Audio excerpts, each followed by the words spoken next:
Hello, people, and welcome to Content Breaker. I'm your host, Static Dreads, and today I am joined by Bow Before Zog, Kelz with Camera 2, even though you don't know that part, and Strangely Entertaining, and Craig. Black Craig. Craig is black. Looks like a ferret. Craig doesn't talk. I think that's just the profile, though. He doesn't talk, but he's here. Craig says one thing, and that's bling bling bling. Now recording. He's got a social anxiety problem, which is well discussed in detail in Komi Can't Communicate, the show we're talking about this week, the Netflix co-produced anime series thing.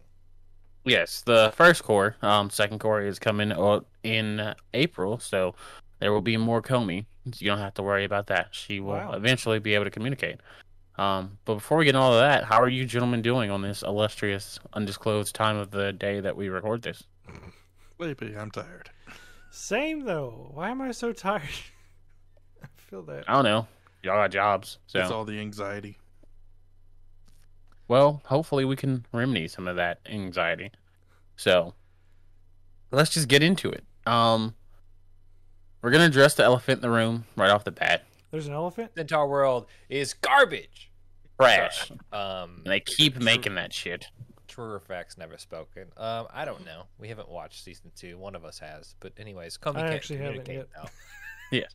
Komi Can't Communicate is a Netflix anime, which is... You know, if you had told me this like 3 years ago, outside of Seven Deadly Sins, I would have laughed at you. I would have said nothing good is coming out of Netflix. It's been just crazy how much stuff we've gotten from Netflix in the animation department. They've always done good with, you know, the Marvel series, Daredevil and that, and not scratch Iron Fist. But other than that, and, you know, and then the movies and the originals and things like that, they've done a great job, but they lacked animation up until 2 years ago when they went and personally hired someone just to overlook the animation department. And since then, I feel like the animation game on Netflix has been on point. I mean, look at it. We've got, you know, Arcane, Super Crooks, Eden Zero, and now Komi. So, like, what's up with that? What do y'all think about that? I think that Netflix was trying to compete. They were dipping their toes into anime before that, you know, with Seven Deadly Sins. I watched Psycho Pass on Netflix. I didn't know it was on Netflix. Yeah. So they certainly were bringing stuff over, but, you know, simply on a streaming licensing deal. And even with Seven Deadly Sins, you know, that was not a Netflix exclusive in terms of them making the show. They just had the exclusive streaming rights to bring it over, and even that was delayed from the Japanese release. But, like, no, to your point, like, the world we live in now, due to, you know, the success of anime streaming as a whole, and Netflix's growth into kind of original content, they're now a player in the game. Like, Komi Can't Communicate is, like, airing weekly for the first time on Netflix. Yes, this is wild. On Netflix? Yes. This is the first weekly series that I know of that Netflix has done. And I think they did some, like, real, like, non-animation something, like, weekly, but this is the first thing that I actually watched weekly on Netflix, and seeing this come out at the same time it came out, you know, in the Japanese market, I'm like, yo, that's crazy. And I feel like this opens the door for so much more. Like, I was hoping we'd get it with Stone Ocean, but I understand David Productions taking their time doing this stuff. All means David Productions, do what you gotta do. I'm not mad at it. But something like Komi, I'm like, hell yeah, this is my jam. Like, and the fact that, you know, it wasn't a, you know, Seven Deadly Sins season 3, season 4 act. Like, Japan actually does not mess with the Komi Can't Communicate anime because it's animated too well. And I'm like, okay. What? It is very pretty, I will give you that, but I don't know. It's something about how well it was animated kind of took me out of it. Logan's part What? Japanese, yo. I can't understand. I know, Static, we talked on the phone about this earlier, and I literally was like, what is wrong with people? Why can't they just... I'm not saying that there's anything wrong with Yuzong. I'm just like, why can't we just enjoy things? I don't believe you. Just like what? How is it too well animated? I don't know. That's like, oh, that movie was too good. Can't watch it. It's too good. Can't. It's too good for me. It needs to be worse. I don't know. Well, the discussion comes from that it's animated too well, and they expect, due to the manga style, that it would be like dulled down and more like bubbly and everything. Is Which that like, I guess I could kind of see at first when Komi's in her natural, like, you know, Komi anxiety face. state. She's Yeah. like stone faced, like an ice queen. it's adorable? Like I could see that, but in terms of like when she's actually her character, like I think that's perfect. Like with the eyes and like, you know, Yeah, the big eyes and the Yeah. Is that like adorable. One Punch Man? Like, would they have wanted that a different style? Like more like the manga? No, it's People- no. Okay, for me, it's one of those things of the way it's like presenting these issues and whatnot. Usually, is like a subtle and direct kind of discussion, whereas the animation can get kind of bombastic and very showy. So there's a bit of a dissonance there that kind of takes me out of it.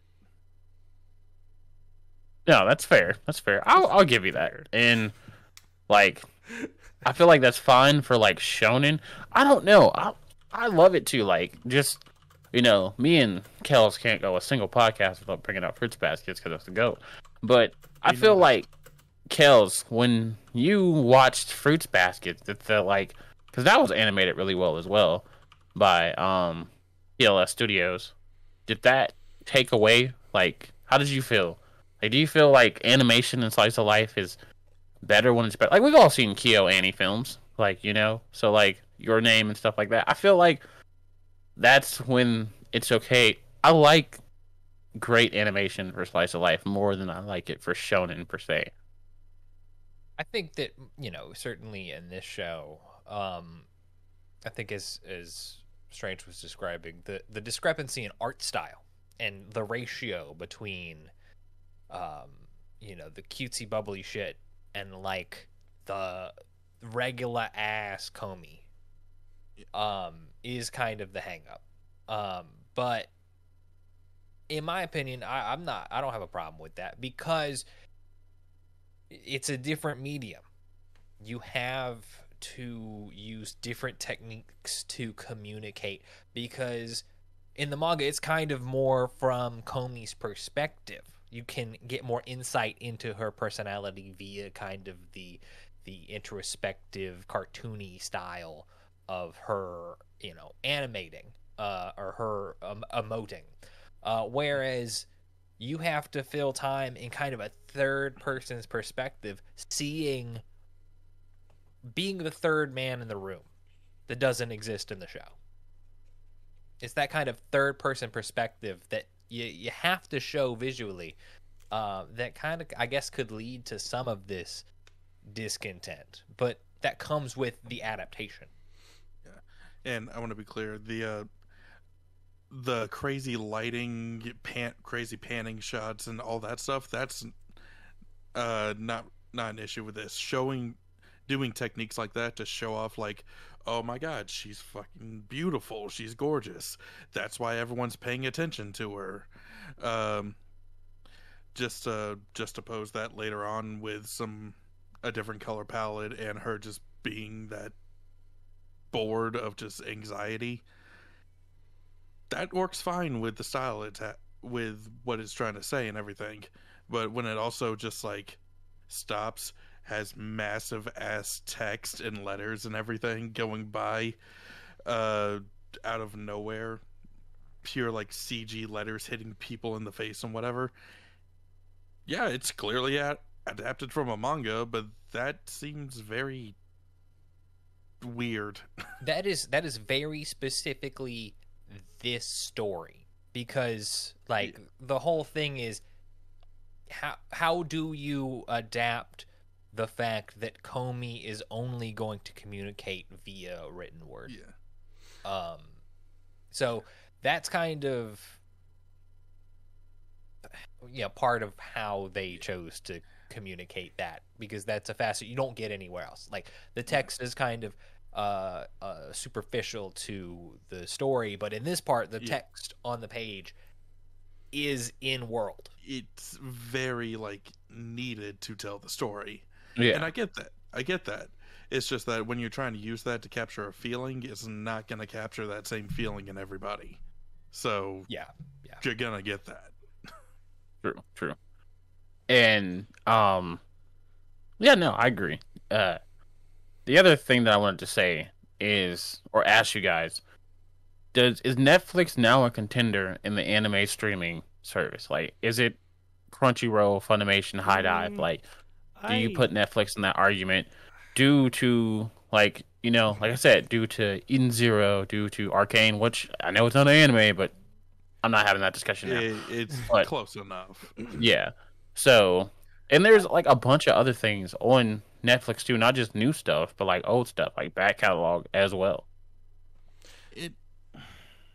I don't know if I would say contender, because they're definitely in it, but they're not in it at the same time. I guess they realized that there was an audience for it, and that's what they're going for.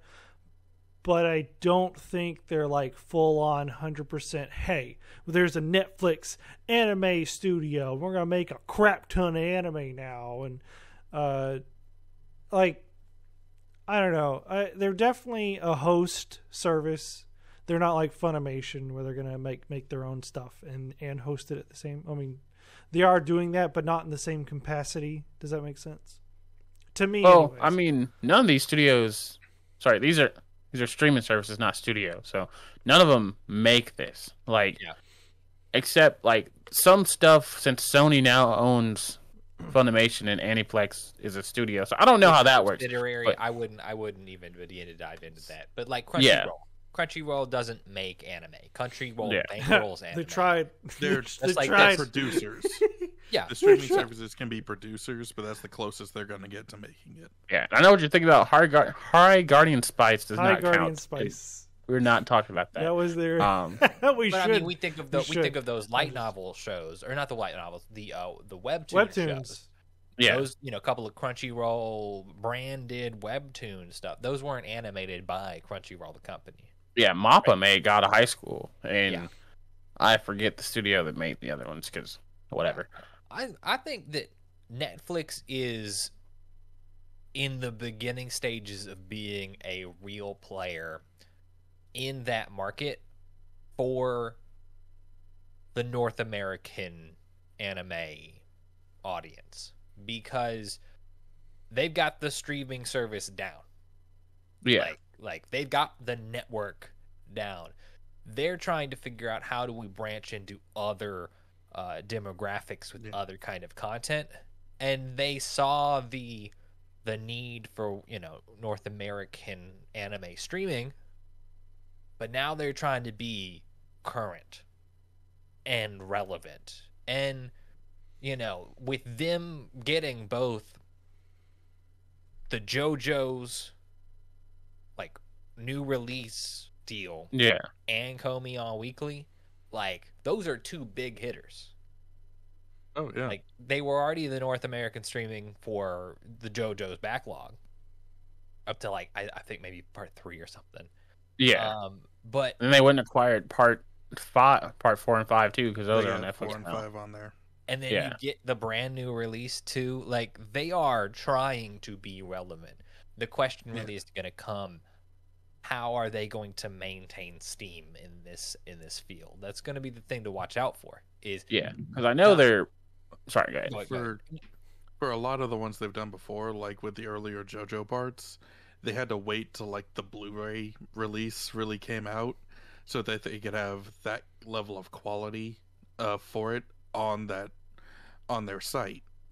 Like with Seven Deadly Sins, they couldn't do the broadcasting version specifically because of that. And that's why it looked better on Netflix than it did, say, Amazon Prime when it was streaming weekly. Yeah. And I know for as far as how they're gonna like continue, they're throwing money at the problem. So like, oh, Komi, like a studio wants to do Komi. Oh, we don't know if we're gonna have the budget to do Komi. Netflix, hey, I'm gonna throw the budget over before the North American release. That comes to us. That doesn't go to Funimation. That doesn't go to Crunchyroll. Same thing with Eden Throw Zero. money at the problem. An American company, you say? They went to Mashima, Hiro Mashima, who's the creator of Eden Zero and Fairy Tail and Wraith Master, and they're like, yo, like we know you got a manga. You can do whatever you want in Japan because their stuff doesn't stream. It airs first, like on television still. But he's like, but for the streaming service, are you going to use us like everywhere in Japan, everywhere? So he's like, okay, sure, whatever. And they gave him like a huge bag for it, undisclosed number, but he was compensated very handsomely by Anime News Network, allegedly. Yo, Anime News Network. I want to kind of disrail from the game plan, but this is not. So the anime studio who's doing Komi Can't Communicate, which is OLM, they're not new to the game. Yeah, they've just made every freaking Pokemon media ever. Every Pokemon ever. They made Berserk back in '97, man. Yes! They have been around. Okay. And, they made Guyver, the bio-boosted armor. What? Bio boosted. God, that's a deep. Don't pretend like we know what that is. I They made know Odd that. Taxi, which went really ham last year. Odd Taxi. Okay. Yeah, Odd Taxi. I've been meaning to watch that. They made a few Blade Blades. You know we love Blade Blade. Yeah, we Like I love Let Blade it Blade. Yes, let it rip. They made and all of the Card Fight Vanguards. which are high quality animation. I'm not even gonna Yeah. lie, they are high quality animation. So they are no slouches in terms of making shows in this kind of shonen demo. Like they've been around since I think '95. So definitely they've got a huge backlog history. This was Netflix picking a show like a manga that was doing well and had like a great history, and working with a company that has a great history of making great shit and slapping it together. Yeah, but let me mess you up one time, Go ahead. and I know Kelz will probably be the only one who will understand this. But do you know what else OLM Studios made? What else? Kanye West's music video "Good Morning" What? in 2008. Facts. Hold on. That blows my mind. Yep. I gotta scrub the wiki now. Yep. Just go down to 2008. It's there. Must find confirmation. Must. It's a find slice of life. confirmation. It's a slice of life. What? Yeah. Get there. Uh, I mean, I believe you. I don't see it, but I'm just looking on Wikipedia. I'm looking on Annie list right here. But I don't Hey, doubt buddy. it. You know. Yeah. That's wild. But big company making a big IP. Let's kind of get into that. So really the main theme of Komi, right? We're like dealing 100 with friends. yeah, it's a coming of age story. It's a high school kind of drama comedy where we have our main character Komi, and she can't communicate. Everyone in her class and damn near her school thinks of her as this ice queen, gorgeous, beautiful, untouchable. She does not even deign to speak. God damn it.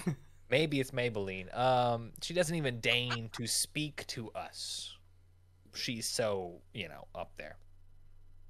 Whereas from her point of view, she is so scared of engaging with people that she cannot even form, like, syllables to begin to pronounce words.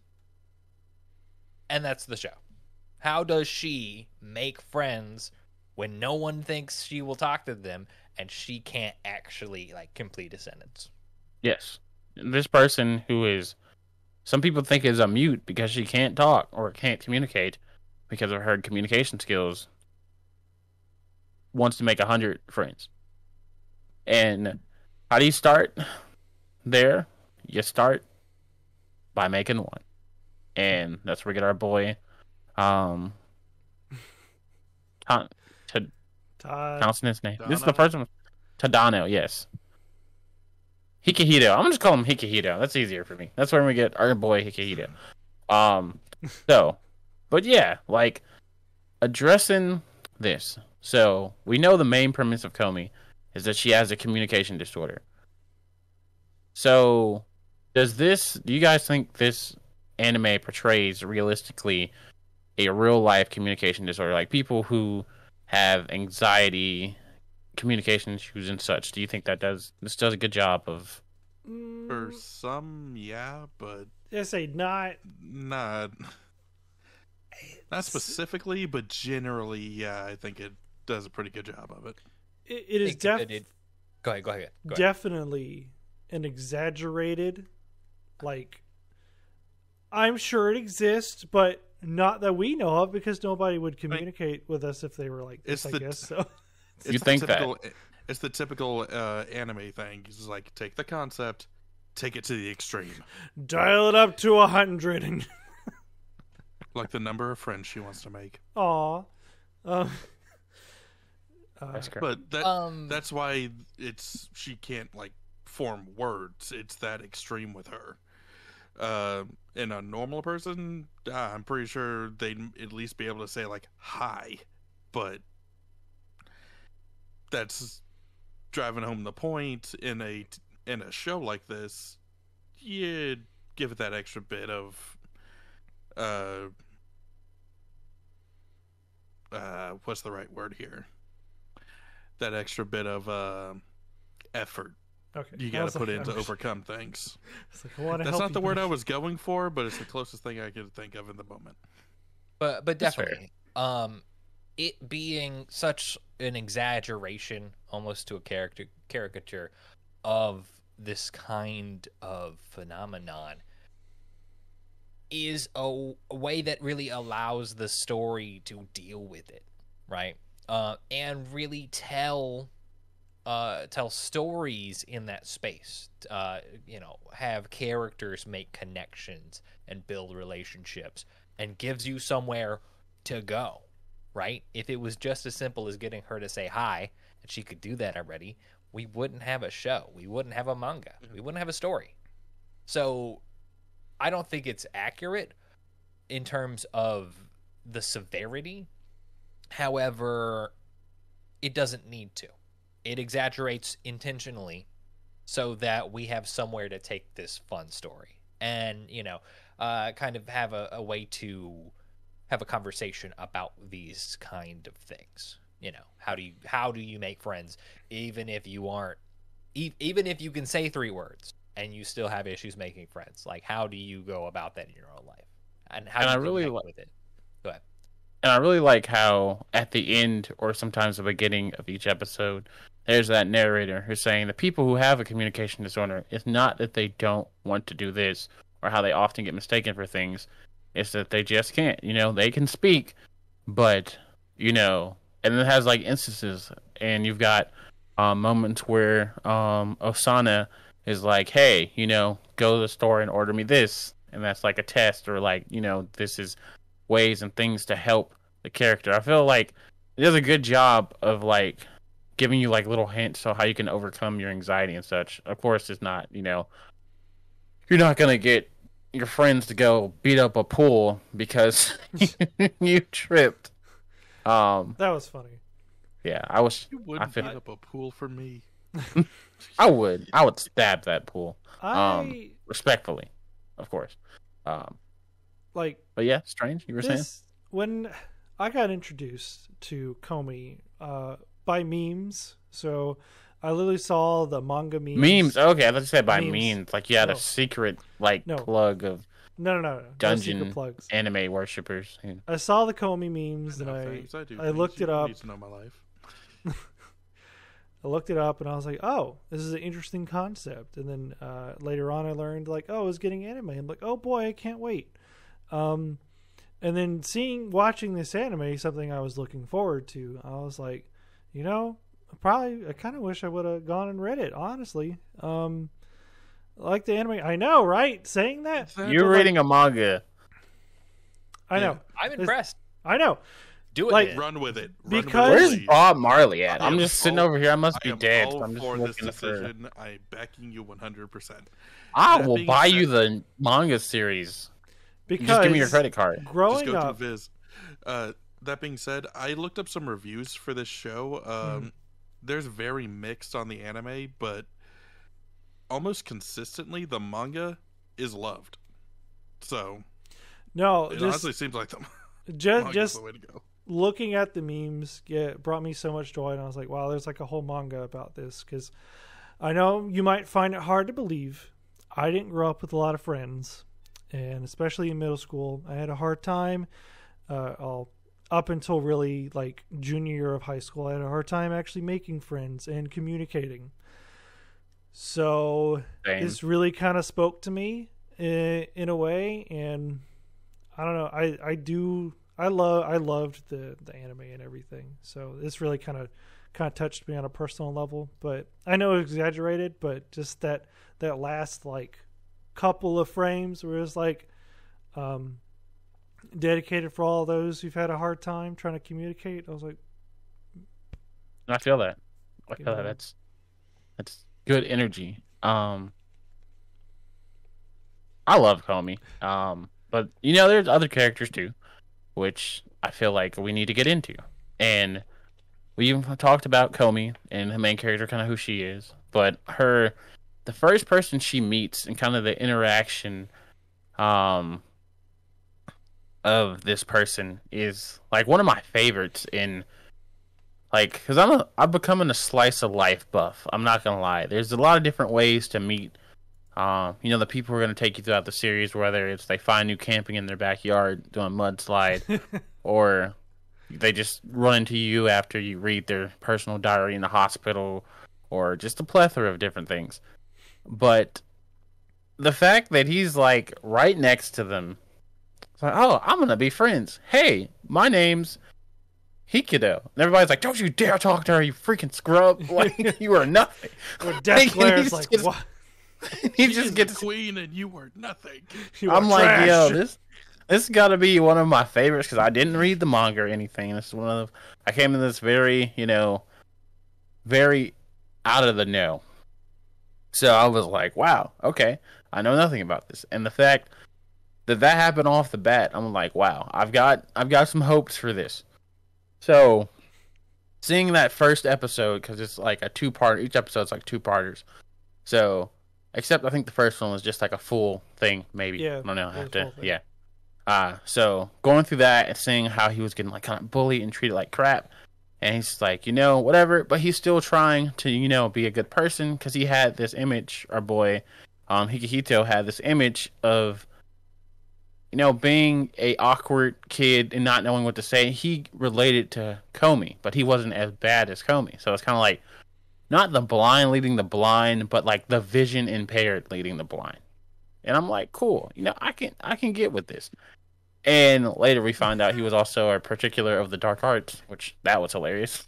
A particular of the dark arts. Yeah, the eye patch girl was like, "You're one of my people." I recognize. It was like, oh no. But Hikihito kind of realizes this and it's like, hey, I understand, it's good. And she's like, sorry for, like, Komi gives us a note, like, writes it down. It's like, sorry.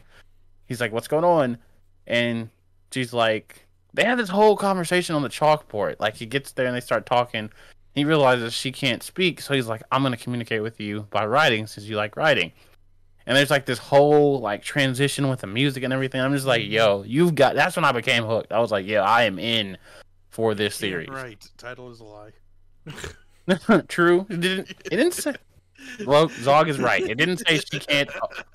It didn't say she Writing is can't communicating. vocally communicate. Yes, we'll see you in court. We're gonna get some Specifics. money, settlement. There's some memes for you, Strange. It was lied to. You All meme time. lord. Everything I noticed. But just that scene, I was like, yo, our boy is gonna be like my favorite character, probably. I don't know. I still have to meet more characters, but like, he's pretty dope. And then we get Najimi, which is chaos energy, Literal and chaos personified. incarnate. And Like, I love it. Literally, Yes. on the Wikipedia, on the wiki, under gender, it just has Najimi because they are their own beast. Yeah, yeah, that's about right though. yeah. Najimi is Najimi. That's all you. Yeah, need to know. Najimi is a goat, like unidentified. And then we get like Rin Yaima, who is this girl. Well, let's talk about Najimi for a second. Najimi is Tagana. Someone pronounces like Tadano. Tadano. Thank you. Najimi is Tadano's childhood friend, who is everyone's childhood friend. But Najimi is like, or Tadano's like, hey, Komi's trying to make 100 friends. Najimi, you're friends with everybody. Come be friends with Komi. And they're like, yeah, I can't do that.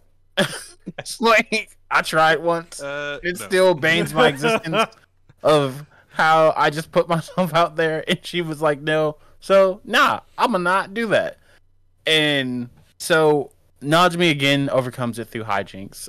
Spoilers. And then becomes a really good, like the second best friend to Komi, I would say, and goes on this whole experience of like trying to get Komi out of the show. But you find out Najimi, like their character is just such chaos as the things that they do. Like the freaking, like the 11th episode, I think it was, when Najimi was like, hey, let's take this summer job and I'm gonna like do the minimum work, or the maid cafe when Najimi tried to turn it into a whorehouse. Like Let's that take this was to the my most absolute extreme. yes, that was my ish. And then you have like I said, then you have Rin, who is Psycho, the yandere She gets that I didn't know that this anime needed. I was like, oh, this took Needs it. a strong word. Took it. Yeah, I was like, oh my! I was not expecting this from Komi. I was getting some vibes there. I was here for it. Like only because I felt like it's definitely not happening, and the fact that she's just such a funny character to me.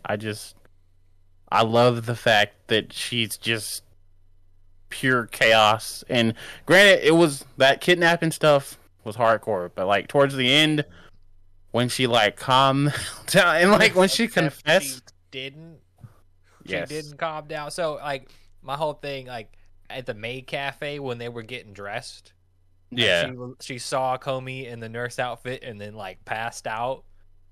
yeah. And then it was like she's just faking. She's taking a picture up skirt. Just like Yeah. No, I remember that. But then definitely when she was confessing her love from the rooftop. Yeah, I was like, oh my god, why? Like, what are we doing here? And I feel bad because I can't find green-haired girl's name on the freaking wiki. But the green-haired girl who wore the Agari? glasses, Oh, Agari. Okay, thank Yeah. you. Yes, Agari's a character who wants to be Komi's literal dog because she feels like she is beneath Komi. So, yeah, and and then we got Nene. Everyone's got their fetish.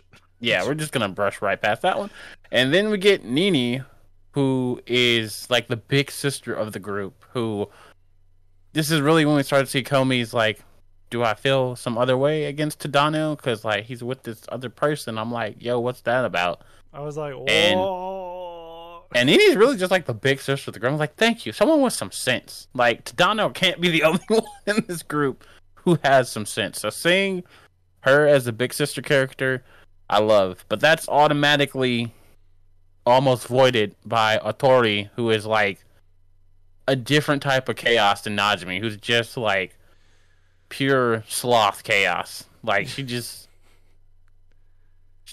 the girl who's just very scatterbrained and doesn't know what's going on. And like in the convenience store when they go shopping, she just makes all this trouble for Komi. Like, No, that was funny. I was just like, what? I'm like, what is this character doing? Why is she wandering I into do the love staff her only character, room? So, uh, yeah, so those are the characters, and we'll get a little bit back into them a little bit later. But Strange, like, how do you feel? Go ahead.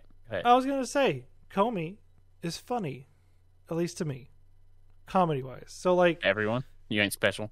okay, all right, I don't know, you know. Damn. But Sorry, like, he's just like to me. I'm just like, sorry, but go ahead, King. anyways, No crown falls. I personally can say I didn't go at least 5 minutes without at least chuckling or cracking a smile or something. Just I smiled the whole time watching this. It was funny. Like Komi's face with the with the big eyes and the expression and her panicking. Literally, I love the way they kind of cut frames from like her walking cycle to like show like she's like it's like the in the three step of comedy or whatever. That killed me. Just like her leaving the room to like call Tadano on the phone. It's like, hey Komi, what you doing? Or like, what you up to? And she's like, bye. Just out the room. And then, hey. Oh, she would go call him on the phone. That was Or the time she called him and then just like freaking breathed on the phone. He's like, hello? She's like, I did it. Or the like, many a time that they call her by accident. She's like, ah, hangs up, then calls back. Yes. Or even just like Komi's family is just funny. Their mom is great. non-verbal communication. Well, yeah, her mom's just like, who wants candy? And then next frame, everybody's just like chewing on something. And then when they went to the grandmother's house too, that was pretty dope. Yeah, like you kind of. Yeah, meeting the rest of her extended family. What were some of the favorite moments, like comedy wise, for you guys? In that same vein of family, like that father-daughter date where he took her for ice cream or something, and we got to see, because that was like our first introduction to like her dad. Yeah. So to see like they're exactly the same, and it's not just Komi. That's kind of that was kind of the worry in terms of this was like, what's her family like? Like, is it just Komi? Is there like a family problem that's causing some of this? But no, it's like her whole ass dad and brother are in the same boat, and their uncle or something, or somebody. It's definitely genetic. I do like how they show that the dad's the same way, but he's still out with a job and actually like providing shit. It's like, you can function with this shit. It's just maybe not the easiest thing to do. Yeah, I love it. And also the fact that, and like with the grandmas, like, kid loves, like, the family, the communication isn't a problem for the family. There's not like this whole like dramatic thing where it's like, I can't even tell my mom or my brother I love them, and that's like a whole subplot. It's like, no, the family knows and understands. Like the grandmother's like, oh, you made a friend. Now tell me if you made a boyfriend. And like, yeah, that was funny. So she's like, but like, so, if we take the comedy away, and we make it, I don't know, sad or something like that, like, oh, she can't communicate with anybody, it's so sad, their family, like, they're destitute or something, I don't know, something tragic, would that be, obviously it wouldn't be the same, but like,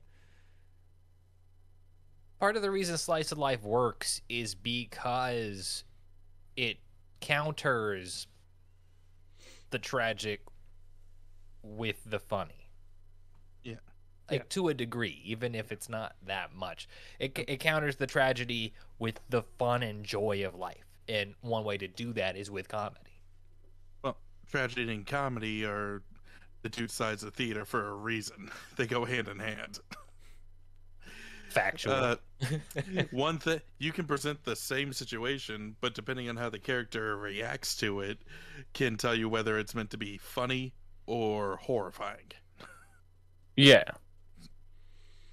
So, yeah, for instance, But like what you said about asking us what some of our favorite like comedic moments were, um, it's so hard. But I feel like I got to give it to Najimi and the whole like I'm gonna turn this maid cafe into a prostitution ring, and then like the whole like repercussions of like them being disqualified and all that, and just everything, or either that or when the class is trying to decide what to do for like. Komi is God. We must do everything for Komi. Or or even the other moment when the class is like, "Yo, how do we like? Let's Komi be the president." No, that's not good enough for her. And there's like this whole debate, and then it's a pan away, and they just make her God. Like, and Tadano ends up being the president anyway. Because I mean, whatever, man. We got a fucking God. Like, yeah. But no, to your point about when they're trying to pick for the culture festival, like what they should do, and the room is split because they're all like, all of these are great idea to see what Komi's about. Yeah. And then it's like, what does Komi want? And everyone's like, we voting Komi. We voting Komi. So it's 35 votes for Komi. So what about you, Zog and Strange? What are like two of your favorite moments? Zog, go first. Comedy moments. Really, just anything Najimi. Yeah. Najimi is chaos personified, and she is the funniest fucking thing in this show. Yes. Oh my god. That one scene when they're at the pool and it's like, okay, let's go get changed, and Najimi's on the way with the girl group, and Tadano is like, by the collar, hold up, chief. Yeah. Where do you think you're going? But we know, and it's bringing up that kind of nebulous fact again. Yeah. And yeah, I love it. Like, I would have to say my favorite moment is when they're doing the relay race, and like Komi's trying to cheer Tadano on, but she says it like the Komi way, like, just go, like very quietly, and he's like, ah! He just boosts. I died of laughter. Just that moment of unlocking his inner power, and he's just like at the very end of it. Oh, I'm a Super Saiyan. And I love how they get third place in that. Yeah, third place. And like, also speaking of like the competition, just the fact that Komi and the other girl have this unspoken competition that Komi doesn't even think about, but the other girl's like, yes, I finally did it, like I made it. Like, and then she realizes she only scored higher in the things that are bad. So she's like, that, or like the girl with the eye patch who like tells Tadano, it's like, I recognize you from one of the ones who walks the path of darkness. He's like, oh no, it's like a flashback to him as a kid. Oh my god, when we get to see Tadano in that same like middle school vibe when he's like the fucking delinquent. That was funny. And it's I'm like, a cool kid. Now he's boring because this happened. Mm-hmm. I just want to be average. Oh my god, that is like, so funny. It's like, yo girl, I love you. It's like, no, I'm sorry. And it's like, oh no. When he puts on that maid cafe outfit, and Komi's mom comes through, and she's like, I don't know. And he's like, yep. She's like, oh. He's like, it's not like that, man. or when his sister drops I can by. Explain. His sister walks in and is like, Mom, you were right. Just like that was. You were right, Mom. Right about what? It was hilarious. Or the fact that Komi was like into that, and she was like, what's going on? Like, oh god. I love that, man. It was such a good, fun, wholesome moment. What you got for us, Zog? What do you mean? Yeah. So anyway, so I gotta ask y'all: do you think the slice of life genre is gaining more popularity, or has it always been like super popular? Like, what how y'all feel about the slice of life genre. Because when I came into the anime fandom, I knew shonen, and I knew seinen, and ecchi, and for some reason, boys love. But like those were the ones. The three pillars of the anime community. Honestly, I think slice of life has been a big thing since Clanad. Is that slice of life or is that tragedy? Like, holy crap, man! Both, really. Which there ain't no life in Clanad to be a slice of life. Fucking keep dying. Spoilers for Clanad. Everybody died. I mean, we just watched I Want to Eat Your Pancreas over on Your Typical Shonen Protagonist. Like, it's a show about this girl dying. So, the realities of life is very, very real in the genre. Honestly, I mean, legit thought I Want to Eat Your Pancreas was that one where the girl turns into a monster and eats her brother or something like that. That's but anyways. No. But anyways, what is that? Like, I don't remember the anime, but I know it's a thing. I've never heard of that. Like, it's a thing. Fucking zombies, man. No, I could try to look it up while y'all discuss, but I don't know if y'all want it. Y'all discuss. I'm looking it up right now. I gotta know. Here? I mean, slice of life as a genre, really comes in the vein of a lot of coming of age stories. That are, maybe supernatural, but not particularly extra. It's all kind of grounded in the real world. And, this is a genre that has existed for a long time. The question is it just now reaching us, the people that are not in the know about it, or maybe not the target demo? Is it now coming to the forefront of shows that are kind of big label budgets, big publication stuff? Yeah, and I don't know how long Slice of Life anime has been around, because I, didn't check that before this podcast. But I wonder, is it one of those things that it's definitely always there, but is it like a subcategory or something else? Because you know how, like, on just say any list or my anime list or anything, everything can be a shonen because it has that typical shonen aspect in it. So I feel like is slice of life that? Like, I used to, yeah. But like, say for instance, you could look at something we watched as kids as, like, let's just say Sailor Moon. That is a magical girl anime, but if that came out now, well, no, it would still be classified as magical girl. That was a bad example, but like, I'm trying to think of any just like daily stuff that came out when we were kids. Like, I'm gonna use a cartoon for example. Like, if you took Chowder, and Chowder would be like, oh, this was this and that. I don't even like Chowder, so this is a bad example. But yes, I am trying to say really words. For your analogy, you're not sticking with an analogy. This is because I can't think of one from our childhood that was prominent, like a state. The only thing I could think of was Oron House As Told by School Ginger. Host Club. As Told by Ginger is a slice of life. Yes, that would be a slice of life. Yeah. I mean, hey, Arnold's a slice of life. Yep. That's, kind of boy focused, but, that's not a shonen show. That's like two dudes living in New York in a cartoon. Yeah. Like going through school and engaging with relationships that are exaggerated. But, that would be a show that I would equate in the Western canon. Yeah. I'd say it's one of the best slice of life animes out there. What is? Hey Arnold. Okay, yeah. For some reason, I was like, whenever it comes to you, I just hear Avatar in my head over anything. It's like, I know that's not what he's saying, but that's what he means. I mean, you got a hell of a soundtrack going with it. Lord. But, yeah, so I would agree.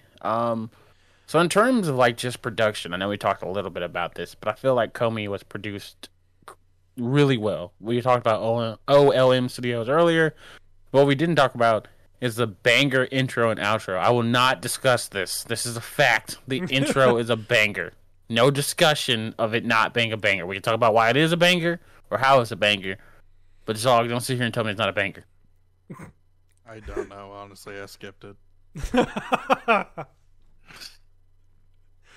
It's like you hate me. I know you don't. You gotta but at least like watch them you once. do. At least watch them both once. Like, it's like. but anyways, I thought the intro was very beautiful.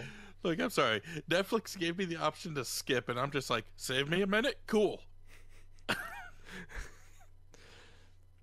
Can't believe you. It's very beautiful. Both are beautiful. I think the music also beautiful. I think the music is both the OP or the opening and close, along with the general score. Man, everything has that motif right in the feel moment. And this one had that guitar, like acoustic guitar lick. Right when it's time to feel something, right when we're about to make a connection, and Tadano and Komi are like gonna be doing some shit on the same page. Yeah. Don't worry about it. Don't worry about it. He doesn't understand how music works. This is music, anyways. About. I didn't grow up in band, like other people in this chat. But anyways, Everyone else in this chat. Yeah. There's I'm the only one. I got an ocarina. I only pull out my ocarina. Ocarina? I do. That's not even how you hold an ocarina. But anyway, you know what? That's fine. That's why he's still in the current timeline. I don't see you riding Lugia, so I guess like he never got to learn the song of time. this is why you'll never have a Lugia Strange. I'm gonna go play the song of time reset. That fucking now that was a fucked up ocarina. This man out here trying to play summon Lugia out here summoning like freaking Gurati. I was trying to play the guitar. My bad. Oh, this is the guitar, okay? Oh god. This is ocarina. Guitar, But- ocarina. But anyways. a guitar if you stand it on the wall, but but no, I think the score of this is absolutely great. That's one of those, like, there's only so much you can really focus on in a slice of life. Yeah. Like, the animation is good, but you're not doing these kind of big set pieces that require laborious animation. Like, the thing where you really focus on the artistic direction is the art style, the consistency of animation, and the music. Yes. And it hit all of those out of the park. Yes. And Too well, apparently. and Yeah, apparently. And when you get those, what I love so much about the intro, I love that Komi just jumping around and it shows the friends, just like the fluidity of that goes with the music and, like you said, the guitar riffs. And I freaking love that. But in terms of like in the actual anime, I love the moments of like that crisp animation when Tadano acknowledges Komi. Like, it's beautiful because like he sees her as, just Komi. Like, he doesn't see her as like this idol, this ice queen that everybody else sees. He knows the real Komi. And the moments where he's like, yo, this girl is like truly beautiful. Like when at the festival and he's like, yo, you're beautiful. And like that animation, like how it's just isolated and shows her different. I rock with that. And then the animation of like how she wants him to be the first person in her phone.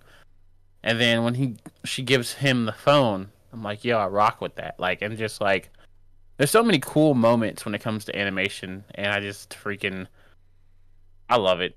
So it's a great time. It's a vibe. So yeah. Definitely love that about the music. And then the voice acting is just so crisp. Like, Yeah, man. the emotion. How do you have a character that doesn't say words and still is just so on point with the voice acting? I don't know, but this show does it.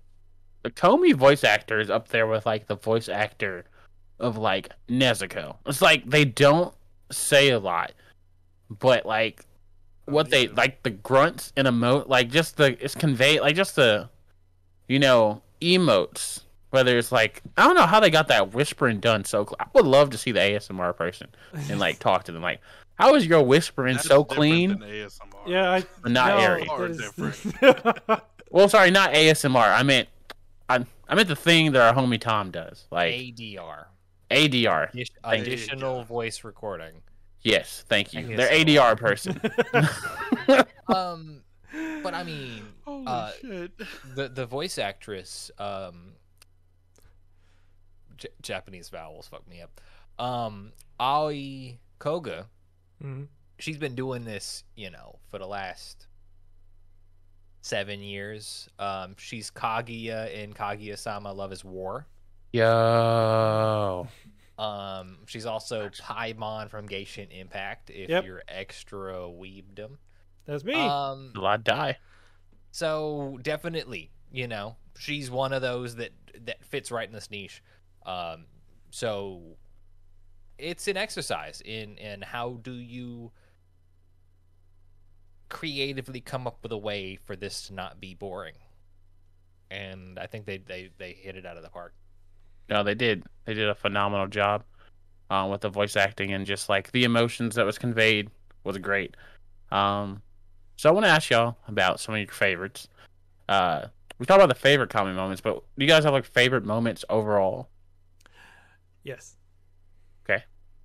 Literally the very end of Thank like episode 12.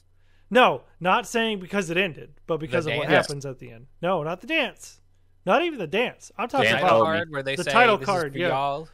like let's still be friends, and then everyone freaks out like, yeah. I was like, yeah, oh, like man, I was in at the tears end that when they're moment. like, "Komi, you can do it. You can say it." Yeah, It's like, come on. and everybody's like, "Yeah." And I was like, oh, and she's like, oh. That was I love that. Okay, That was great. I agree. That was It cool was moments. great. It was my favorite moment. I was like, I cried. I did. No. I did cry.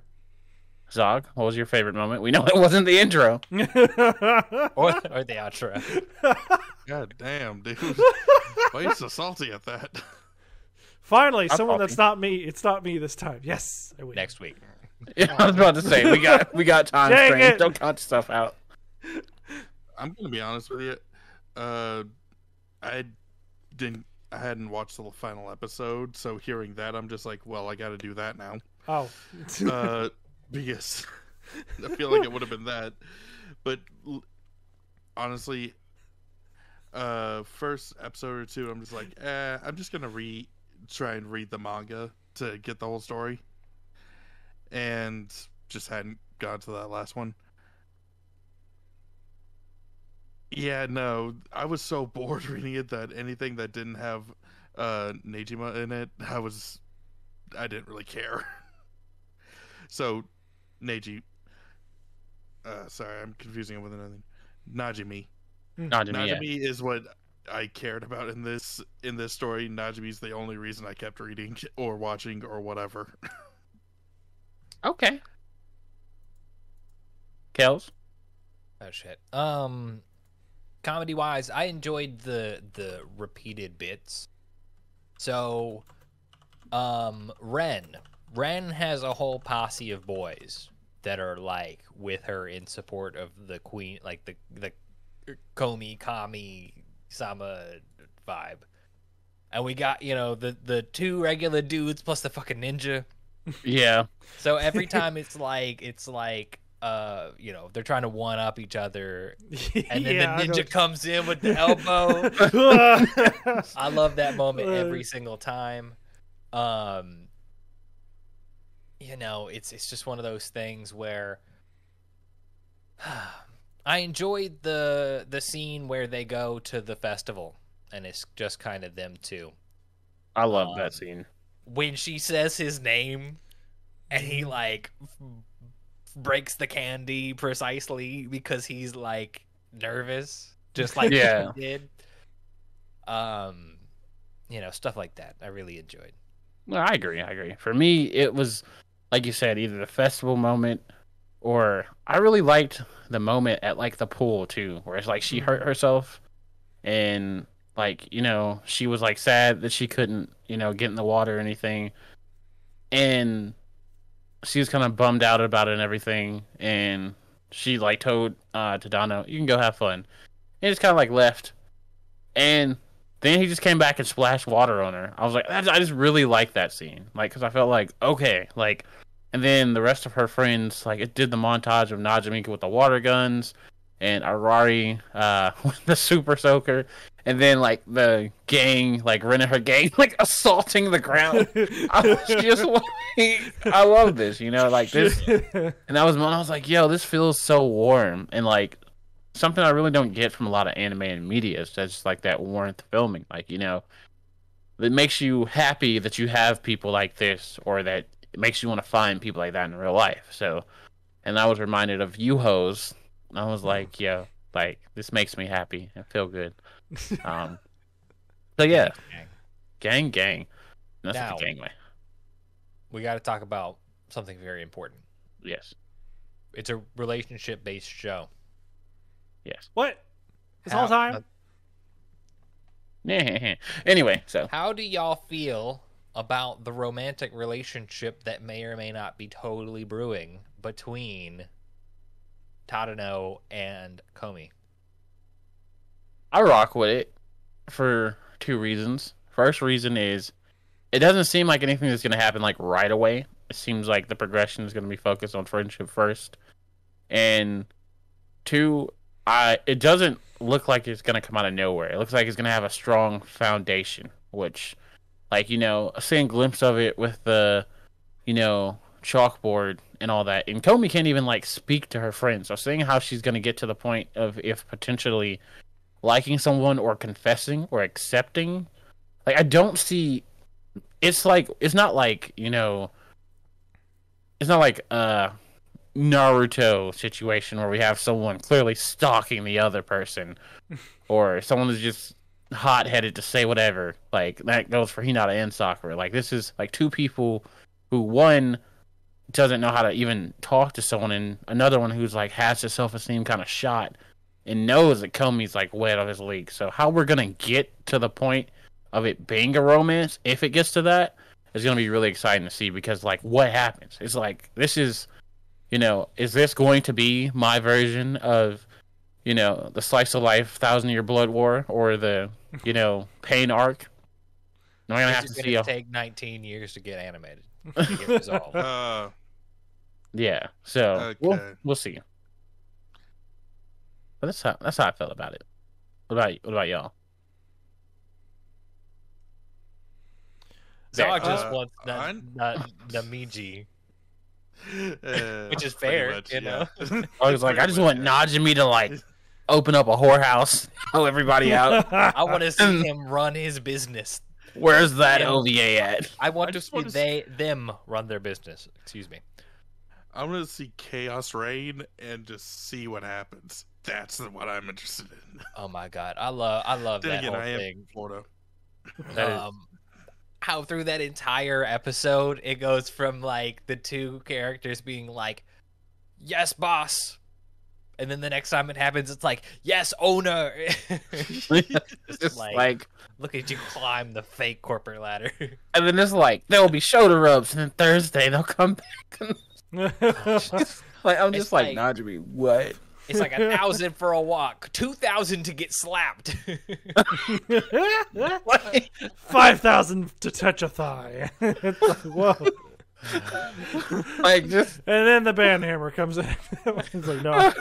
so great. And it's like during the press conference, due to certain people handling the prize have been canceled this year. And then he ends you with the but you know, isn't we made friends and had good times, isn't it? And then Tadano's like, don't disregard the fact. Just shut down. It's like, no, it's like, this is on you. Like, No, I yeah. love that. The important thing is we made friends along the way. No, Shut up. So that brings me to the point of like favorite characters, or like characters who you guys personally relate to. Like, who is that for you? I'm gonna just say it. Like, my favorite character is either Tadano or Najimi. I like Tadano because it's just like, this man is he's just trying to be okay in the clearest sense, and I relate to that. But Najimi is probably who I'm most like in the world, outside of the whole cross-dressing type thing. But like, that scene where it was like they came to like the festival, it was like, yeah, I told you I'll just bring my close friends, and you see like 1,000 people. I'm like, that's me. Like, I'm the person that always shows up with other people, and they're like, yo, Friends of that- friends of friends. Look, I was just inviting people I know. Half of the city's here. You are whole ass everybody's childhood friend. So You I'm are. just like It's all true. Najimi It's all true. is my spirit animal. Like that's who I relate to the most. And Najimi and Tadano are tied for my favorite character. But I love the whole cast. Like shout out to Komi as well. Like just her being freaking adorable. Like the scenes with the kid at the library, and then like just all that stuff. I freaking love it. Like minus Rin, like whose name literally I don't think it means darkness, but like Yamami, I don't know what that means, but Yami means darkness, so she's dark fucker. But like, Well, it's Ren Yamai. Yamai, So yeah. It's a reference to her yandere nature. Oh, okay, yeah. But like, other than her, I love the whole cast. Like Nin's great, like Otori, Komi's mom. But yeah, what about you guys? Strange, like who do you relate most to, and who's your favorite character? Well, I mean, probably my favorite character just because of the interaction. So the other characters would probably be Komi. If I had to choose another character, though, Nene came out of nowhere. Like last couple episodes, I was like, I love "Yo, Nene. this girl chill. I like Yeah. her. Is she funny? She knows what's up. All right. Is she supporting the relationships and everything? Hell, let's go." I love Yeah. her. I love her. I agree. Like, would that be so? Who are you most like, Komi? Is that what you're saying? I'm not. I wouldn't say I'm like Komi, but All right, Ice Queen. no. See, not Ice Queen. I guess relate to. I guess, but I'm actually okay. Relatable wise, definitely Tadano, but like favorite character is Komi. Yes. Yes. Zog. We already know who my favorite character is. Yes, we know who your favorite we character is. know. I won that vote. But who do you relate most to? Who do you say is which character is most like your personality? Fuck, I don't know. Motherfucking I ninja. have problems enough to relate to all of them, really. You're the ninja. Yes, I agree with Kelz. Always ready to drop that elbow. Like, I know you got Let's swords. go. I know you got swords. I'm not showing them off on camera. Yeah. Like Strange, I could see you being like Otori though. Like I knew more you were than gonna say- Tadano. Like no disrespect, but like No, I know. It's just chill. Don't really, just yeah, just Here, like unfazed. in the moment, unfazed, Pigtails. wanting to know what's in the staff room. That's me. holy shit, that's facts. Yeah. What about you? Why are you in the trash can? There's so much fun stuff to do around here. They say I wondered what it was like. Another man's treasure. Yeah. I want a treasure. Homie, I wanted to bought a s- steak. Like, Space what? Cadet. That's true facts. My God. I'm gonna change your name to that. Thank God. But what about you, Kels? Who's your favorite character and who do you relate to? I really resonate with Agari. And I want to ask why. Like, I'm just nodding. Let you keep talking. No. In all reality, like I really resonate with Onamine. Onamine is really great, as y'all said. Yeah. But it's one of them. We know if Komi don't shake out, Yes. they're a real one. They're a real Yes. one. But favorite character, man, I don't know. I'm surprised you're not going to say like Chika or Netsuno. Who? The fire chick. Let's talk about Oh, yeah. everybody's hot and degrees and cold Oh and yeah, whatever. that was fun. Yeah. I'm gonna bitch out and just say Komi. That's fair. Hey, no, Komi's a great character, bro. Komi's Like, I- Komi. I Yeah, have no don't. story without Komi. Yes, I like like when I say Najimi and Tadano are tied for like number one, and Komi, it's like they're right here, and then Komi's like right there. Vice versa, because Komi is God. You're right. One is mere class president. But yeah, if Komi could just communicate, we would not have any problems either. But Hope she can't communicate for 4 seasons. 4 seasons though. Oh, 4 God. seasons though. Like I'm curious, what do y'all think is gonna happen? Because I don't know what else we got in terms of. Okay, now I do. Fuck everything I was just about to say. The one thing I could see them doing is taking this story through their high school journey. And we get the resolution of whatever Tadano's and Komi's relationship is at graduation. We could do some more of that hoe shit. So all I know about this series is that it does go through the school, but I don't know if it waits to the third year to get to that conclusion, because I hear it ends with the third year. Like I don't, but like people, like I said, I've stayed out of knowing, like because I think they're the second year, right? I don't know. Like I feel like I want them to do something different enough to where they get to like the third year, but if they are going to be a couple, they're already like established, and we get to see life of them together. Because that's one thing I will say about Slice of Life. Slice of Life do normally show you what Shonen doesn't. Like, it shows you their relationship. And Shonen's just like, you know, even though we've saved the world, fought Hitler, have a whole argument, like, I saved my brother's life, went into heaven, we can kiss now in the final episode. I'm like, you went to heaven, my G. And you can't. All right. Okay. That's fine. Well, you know what Shonen is a real one for showing relationships? Which one? Dragon Ball and Dragon Ball G. True. Z. What the fuck's wrong with me? Yeah. I thought you were about to say GT, and I was like, whoa. We get to see Goku find a wife, be a bad husband, and then be a bad dad. Twice. The entire show, entire runtime. We get to don't see neglect that. From one of them. We get to see Piccolo be the best foster father anyone could ask for. He didn't even pipe down the wife. Only being 4 years older than the kid he's raising. Real maturity. Vegeta being the best dad, like this man literally transcended time for his son. So, you know that, and yeah. No, what else you got? I was gonna say you've got that, and you've got like, wow. I thought there were more. I thought there were more Shonen. Nothing. Yeah, you got that. Mind. Yeah, you got. Slowly. All I know you got is Slice of Life, where there's a whole ass. Yeah. We get to see it. You know, with the exception of Bunny Girl Senpai, I'm still kind of like, why they didn't kiss at all? But you know, it's okay. Didn't they? They might not have, but he said no. He wanted the thigh touches more, so that's what he got. Which I can't be mad at him. Like, playa, like so. Playa. I've been hanging out with Sarah too much.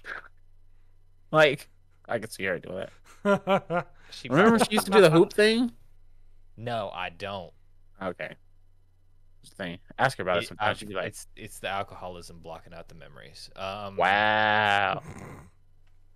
But yeah, so I mean, no, like, but overall, final thoughts on Komi. So, Kelz can get to his AA meeting. You go first, Kelz. You talk first. I really enjoyed this show. It was really fun. For 12 episodes, this core, you weeaboo. For this kind of season, it was short enough to not be cost prohibitive, and it was long enough to have a really good time. Yeah. I'm looking forward to where the story goes. I don't know where it could go, but I really enjoy the characters. I enjoy their interactions. The comedy is great.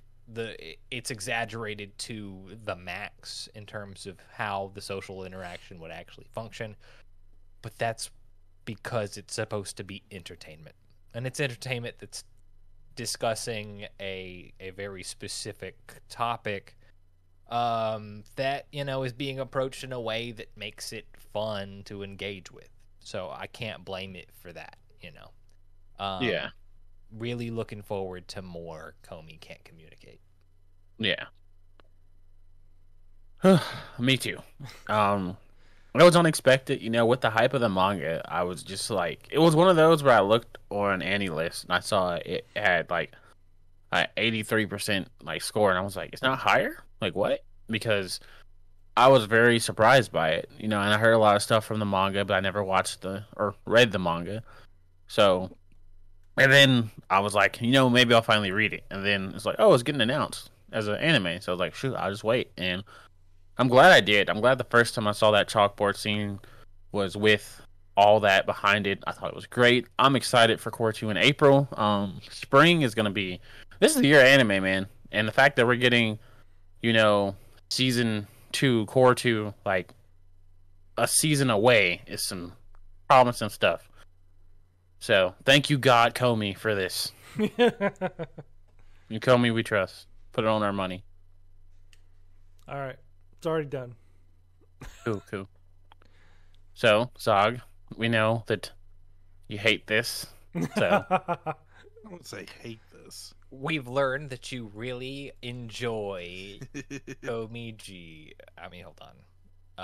Najimi. Najimi. You really Najimi. enjoy Yeah. Komiji. I really enjoyed Najimi.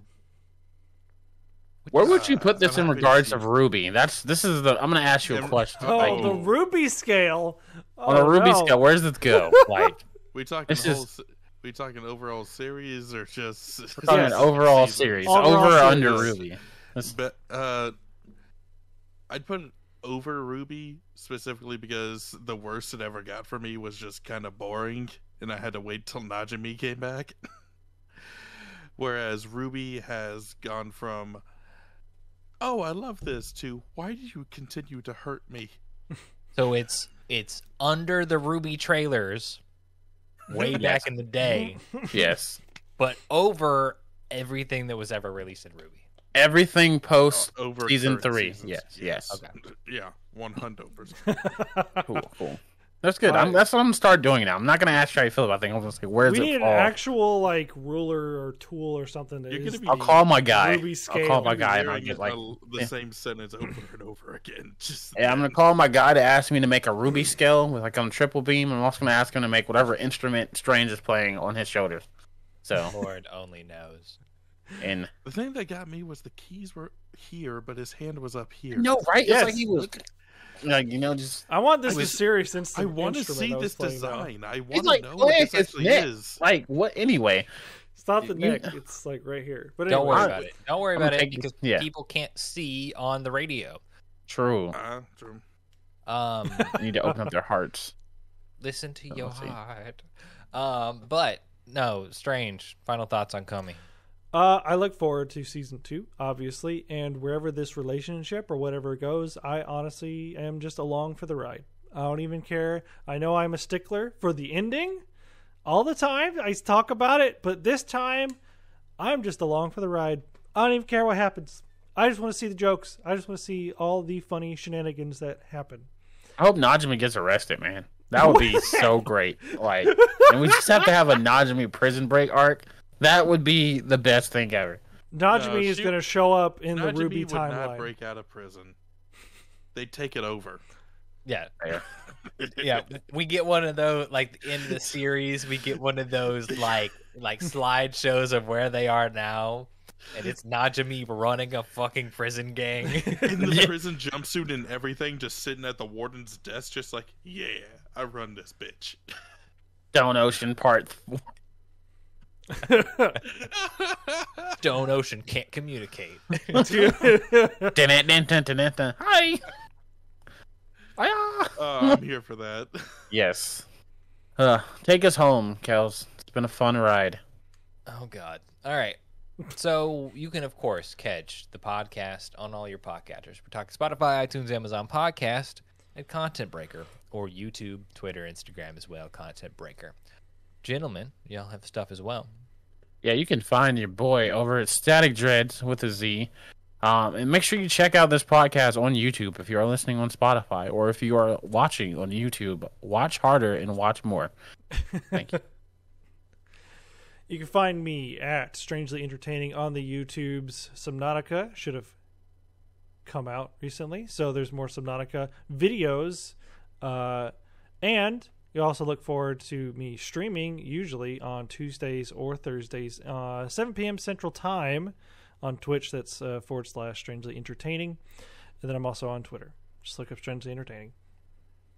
Excellent. And of course, you can catch the other product where we do wonderful anime content. We most recently did I Want to Eat Your Pancreas, which is Phenomenal. The Feels, man. Yeah, what a Yes. movie. Happy we watched that. Definitely. It was painful, Zog. It was very fucking painful, but great. But of course, you can hear that episode on all your podcatchers as well at Your Typical Shonen Protagonist. Zog, we've made a change to the docket because, of course, we have. What are we talking about next week? Well, we're going from school problems to family problems. We're talking Encanto. I think I pronounced that right. Yes. Yeah, Encanto? It Yeah. is beautiful. It's beautiful. Great. Muy bien. We'll catch y'all next week for more Content Breaker.